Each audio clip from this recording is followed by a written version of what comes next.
صحیح بخاری حدیث نمبر 7۔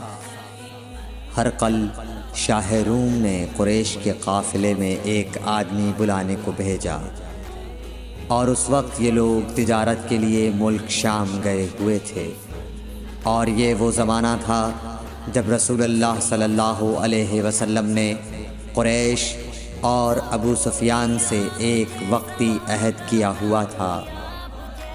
جب ابو سفیان اور دوسرے لوگ ہرقل کے پاس ایلیا پہنچے جہاں ہرقل نے دربار طلب کیا تھا، اس کے گرد روم کے بڑے بڑے لوگ، علماء، وزراء و امراء بیٹھے ہوئے تھے۔ ہرقل نے ان کو اور اپنے ترجمان کو بلوایا، پھر ان سے پوچھا کہ تم میں سے کون شخص مدعی رسالت کا زیادہ قریبی عزیز ہے؟ ابو سفیان کہتے ہیں کہ میں بول اٹھا کہ میں اس کا سب سے زیادہ قریبی رشتہ دار ہوں۔ یہ سن کر ہرقل نے حکم دیا کہ اس ابو سفیان کو میرے قریب لا کر بٹھاؤ اور اس کے ساتھیوں کو اس کی پیٹھ کے پیچھے بٹھا دو۔ پھر اپنے ترجمان سے کہا کہ ان لوگوں سے کہہ دو کہ میں ابو سفیان سے اس شخص یعنی محمد صلی اللہ علیہ وسلم کے حالات پوچھتا ہوں، اگر یہ مجھ سے کسی بات میں جھوٹ بول دے تو تم اس کا جھوٹ ظاہر کر دینا۔ ابو سفیان کا قول ہے کہ خدا کی قسم، اگر مجھے یہ غیرت نہ آتی کہ یہ لوگ مجھ کو جھٹلائیں گے تو میں آپ صلی اللہ علیہ وسلم کی نسبت ضرور غلط گوئی سے کام لیتا۔ خیر، پہلی بات جو ہرقل نے مجھ سے پوچھی وہ یہ کہ اس شخص کا خاندان تم لوگوں میں کیسا ہے؟ میں نے کہا وہ تو بڑے اونچے عالی نسب والے ہیں۔ کہنے لگا اس سے پہلے بھی کسی نے تم لوگوں میں ایسی بات کہی تھی؟ میں نے کہا نہیں۔ کہنے لگا اچھا اس کے بڑوں میں کوئی بادشاہ ہوا ہے؟ میں نے کہا نہیں۔ پھر اس نے کہا بڑے لوگوں نے اس کی پیروی اختیار کی ہے یا کمزوروں نے؟ میں نے کہا نہیں، کمزوروں نے۔ پھر کہنے لگا اس کے تابعدار روز بڑھتے جاتے ہیں یا کوئی ساتھی پھر بھی جاتا ہے؟ میں نے کہا نہیں۔ کہنے لگا کیا اپنے اس دعوی نبوت سے پہلے کبھی کسی بھی موقع پر اس نے جھوٹ بولا ہے؟ میں نے کہا نہیں، اور اب ہماری اس سے صلح کی ایک مقررہ مدت ٹھہری ہوئی ہے، معلوم نہیں وہ اس میں کیا کرنے والا ہے۔ ابو سفیان کہتے ہیں میں اس بات کے سوا اور کوئی جھوٹ اس گفتگو میں شامل نہ کر سکا۔ ہرقل نے کہا کیا تمہاری اس سے کبھی لڑائی بھی ہوئی ہے؟ ہم نے کہا کہ ہاں۔ بولا پھر تمہاری اور اس کی جنگ کا کیا حال ہوتا ہے؟ میں نے کہا لڑائی ڈول کی طرح ہے، کبھی وہ ہم سے میدان جنگ جیت لیتے ہیں اور کبھی ہم ان سے جیت لیتے ہیں۔ ہرقل نے پوچھا وہ تمہیں کس بات کا حکم دیتا ہے؟ میں نے کہا وہ کہتا ہے کہ صرف ایک اللہ ہی کی عبادت کرو، اس کا کسی کو شریک نہ بناؤ، اور اپنے باپ دادا کی شرک کی باتیں چھوڑ دو، اور ہمیں نماز پڑھنے، سچ بولنے، پرہیزگاری اور صلہ رحمی کا حکم دیتا ہے۔ یہ سب سن کر پھر ہرقل نے اپنے ترجمان سے کہا کہ ابو سفیان سے کہہ دے کہ میں نے تم سے اس کا نسب پوچھا تو تم نے کہا کہ وہ ہم سے عالی نسب ہے، اور پیغمبر اپنی قوم میں عالی نسب ہی بھیجے جایا کرتے ہیں۔ میں نے تم سے پوچھا کہ دعوی نبوت کی یہ بات تمہارے اندر اس سے پہلے کسی اور نے بھی کہی تھی؟ تو تم نے جواب دیا کہ نہیں۔ تب میں نے اپنے دل میں کہا کہ اگر یہ بات اس سے پہلے کسی اور نے کہی ہوتی تو میں سمجھتا کہ اس شخص نے بھی اسی بات کی تقلید کی ہے جو پہلے کہی جا چکی ہے۔ میں نے تم سے پوچھا کہ اس کے بڑوں میں کوئی بادشاہ بھی گزرا ہے؟ تو تم نے کہا کہ نہیں۔ تو میں نے دل میں کہا کہ ان کے بزرگوں میں سے کوئی بادشاہ ہوا ہوگا تو کہہ دوں گا کہ وہ شخص اس بہانے اپنے آباء و اجداد کی بادشاہت اور ان کا ملک دوبارہ حاصل کرنا چاہتا ہے۔ اور میں نے تم سے پوچھا کہ اس بات کے کہنے یعنی پیغمبری کا دعویٰ کرنے سے پہلے تم نے کبھی اس کو دروغ گوئی کا الزام لگایا ہے؟ تم نے کہا کہ نہیں۔ تو میں نے سمجھ لیا کہ جو شخص آدمیوں کے ساتھ دروغ گوئی سے بچے وہ اللہ کے بارے میں کیسے جھوٹی بات کہہ سکتا ہے۔ اور میں نے تم سے پوچھا کہ بڑے لوگ اس کے پیرو ہوتے ہیں یا کمزور آدمی؟ تم نے کہا کمزوروں نے اس کی اتباع کی ہے۔ تو دراصل یہی لوگ پیغمبروں کے متبعین ہوتے ہیں۔ اور میں نے تم سے پوچھا کہ اس کے ساتھی بڑھ رہے ہیں یا کم ہو رہے ہیں؟ تم نے کہا کہ وہ بڑھ رہے ہیں، اور ایمان کی کیفیت یہی ہوتی ہے حتیٰ کہ وہ کامل ہو جاتا ہے۔ اور میں نے تم سے پوچھا کہ آیا کوئی شخص اس کے دین سے ناخوش ہو کر مرتد بھی ہو جاتا ہے؟ تم نے کہا نہیں۔ تو ایمان کی خاصیت بھی یہی ہے، جن کے دلوں میں اس کی مسرت رچ بس جائے وہ اس سے لوٹا نہیں کرتے۔ اور میں نے تم سے پوچھا کہ آیا وہ کبھی عہد شکنی کرتے ہیں؟ تم نے کہا نہیں۔ پیغمبروں کا یہی حال ہوتا ہے، وہ عہد کی خلاف ورزی نہیں کرتے۔ اور میں نے تم سے کہا کہ وہ تم سے کس چیز کے لیے کہتے ہیں؟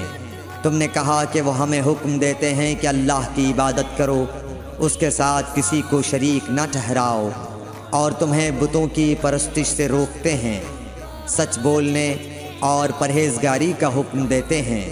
لہٰذا اگر یہ باتیں جو تم کہہ رہے ہو سچ ہیں تو ان قریب وہ اس جگہ کا مالک ہو جائے گا کہ جہاں میرے یہ دونوں پاؤں ہیں۔ مجھے معلوم تھا کہ وہ پیغمبر آنے والا ہے، مگر مجھے یہ معلوم نہیں تھا کہ وہ تمہارے اندر ہوگا۔ اگر میں جانتا کہ اس تک پہنچ سکوں گا تو اس سے ملنے کے لیے ہر تکلیف گوارا کرتا۔ اگر میں اس کے پاس ہوتا تو اس کے پاؤں دھوتا۔ ہرقل نے رسول اللہ صلی اللہ علیہ وسلم کا وہ خط منگایا جو آپ نے وحیہ کلبی رضی اللہ تعالیٰ عنہ کے ذریعے حاکم بصرہ کے پاس بھیجا تھا، اور اس نے وہ ہرقل کے پاس بھیج دیا تھا۔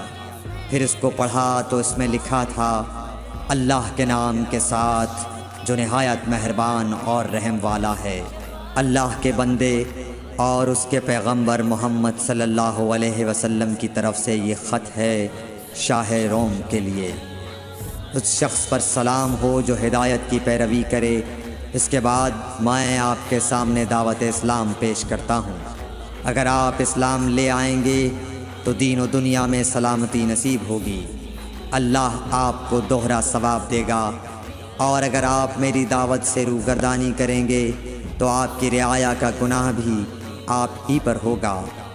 اور اے اہل کتاب، ایک ایسی بات پر آ جاؤ جو ہمارے اور تمہارے درمیان یکساں ہے، وہ یہ کہ ہم اللہ کے سوا کسی کی عبادت نہ کریں اور کسی کو اس کا شریک نہ ٹھہرائیں، اور نہ ہم میں سے کوئی کسی کو خدا کے سوا اپنا رب بنائے۔ پھر اگر وہ اہل کتاب اس کتاب سے منہ پھیر لیں تو مسلمانوں، تم ان سے کہہ دو کہ تم مانو یا نہ مانو، ہم ایک خدا کے اطاعت گزار ہیں۔ ابو سفیان کہتے ہیں، جب ہرقل نے جو کچھ کہنا تھا کہہ دیا اور خط پڑھ کر فارغ ہوا تو اس کے ارد گرد بہت شور و غوغا ہوا، بہت سی آوازیں اٹھیں اور ہمیں باہر نکال دیا گیا۔ تب میں نے اپنے ساتھیوں سے کہا کہ ابو کبشہ کے بیٹے حضرت صلی اللہ علیہ وسلم کا معاملہ تو بہت بڑھ گیا، دیکھو تو اس سے بنی اصفر روم کا بادشاہ بھی ڈرتا ہے۔ مجھے اس وقت سے اس بات کا یقین ہو گیا کہ حضور صلی اللہ علیہ وسلم ان قریب غالب ہو کر رہیں گے، حتیٰ کہ اللہ نے مجھے مسلمان کر دیا۔ راوی کا بیان ہے کہ ابن ناطور ایلیا کا حاکم ہرقل کا مصاحب اور شام کے نصارہ کا لاٹ پادری بیان کرتا تھا کہ ہرقل جب ایلیا آیا ایک دن صبح کو پریشان اٹھا تو اس کے درباریوں نے دریافت کیا کہ آج ہم آپ کی حالت بدلی ہوئی پاتے ہیں، کیا وجہ ہے؟ ابن ناطور کا بیان ہے کہ ہرقل نجومی تھا، علم نجوم میں وہ پوری مہارت رکھتا تھا۔ اس نے اپنے ہم نشینوں کو بتایا کہ میں نے آج رات ستاروں پر نظر ڈالی تو دیکھا کہ ختنہ کرنے والوں کا بادشاہ ہمارے ملک پر غالب آ گیا ہے۔ بھلا اس زمانے میں کون لوگ ختنہ کرتے ہیں؟ انہوں نے کہا کہ یہود کے سوا کوئی ختنہ نہیں کرتا، سو ان کی وجہ سے پریشان نہ ہوں۔ سلطنت کے تمام شہروں میں یہ حکم لکھ بھیجیے کہ وہاں جتنے یہودی ہوں سب قتل کر دیے جائیں۔ وہ لوگ انہی باتوں میں مشغول تھے کہ ہرقل کے پاس ایک آدمی لایا گیا جسے شاہ غسان نے بھیجا تھا۔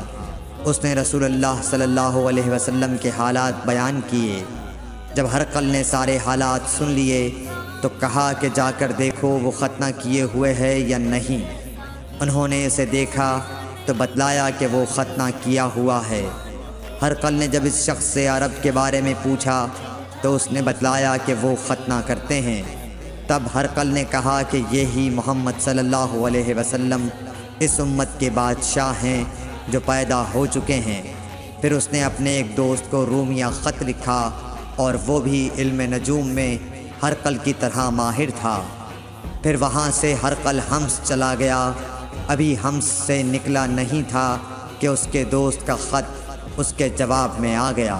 اس کی رائے بھی حضور صلی اللہ علیہ وسلم کے ظہور کے بارے میں ہرقل کے موافق تھی کہ محمد صلی اللہ علیہ وسلم واقعی پیغمبر ہیں۔ اس کے بعد ہرقل نے روم کے بڑے آدمیوں کو اپنے حمص کے محل میں طلب کیا اور اس کے حکم سے محل کے دروازے بند کر لیے گئے۔ پھر وہ اپنے خاص محل سے باہر آیا اور کہا، اے روم والو، کیا ہدایت اور کامیابی میں کچھ حصہ تمہارے لیے بھی ہے؟ اگر تم اپنی سلطنت کی بقا چاہتے ہو تو پھر اس نبی صلی اللہ علیہ وسلم کی بیعت کر لو اور مسلمان ہو جاؤ۔ یہ سننا تھا کہ پھر لوگ وحشی گدھوں کی طرح دروازوں کی طرف دوڑے مگر انہیں بند پایا۔ آخر جب ہرقل نے اس بات سے ان کی یہ نفرت دیکھی اور ان کے ایمان لانے سے مایوس ہو گیا تو کہنے لگا کہ ان لوگوں کو میرے پاس لاؤ۔ جب وہ دوبارہ آئے تو اس نے کہا، میں نے جو بات کہی تھی اس سے تمہاری دینی پختگی کی آزمائش مقصود تھی، سو وہ میں نے دیکھ لی۔ تب یہ بات سن کر وہ سب کے سب اس کے سامنے سجدے میں گر پڑے اور اس سے خوش ہو گئے۔ بالآخر ہرقل کی آخری حالت یہی رہی